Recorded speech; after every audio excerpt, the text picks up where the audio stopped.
బైబిల్లో రాయబడిందంటే అది నిజం, శాస్త్రీయంగా కూడా నిజం. ఎవడు దాన్ని తప్పు పట్టలేడు. ఇప్పుడు వాగమనండి ఈ మురిగే కుక్కల్ని.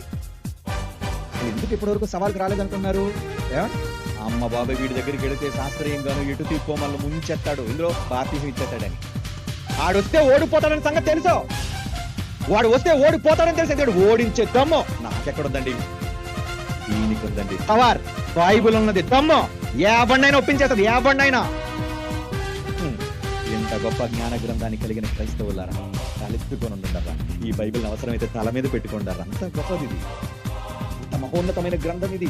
మరలా చెప్తున్నాను, దీన్ని తప్పు పట్టే మగాడు మనగాడు ఎప్పటి వరకు పొట్టలేదు. కూస్తున్నవన్నీ పొక్కలవి. మొరగడం కాదు, నిరూపించాలి.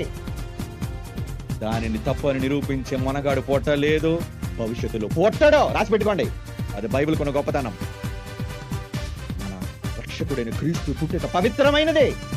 కన్య మరియ అని దేవుడు రాశాడు అంటే కన్యక ద్వారా దేవుడు గర్భవతిని చేసి ఉద్భవింపజేశాడు శకపురుషుణ్ణి. అందుకే ఈ రోజుకి ఆయన శక్తి ప్రపంచ వ్యాప్తముగా విజృంభిస్తుంది. అనేకులు ఆయన వెంట తిరుగుతున్నారు, ఆయన నమ్మగలుగుతున్నారు.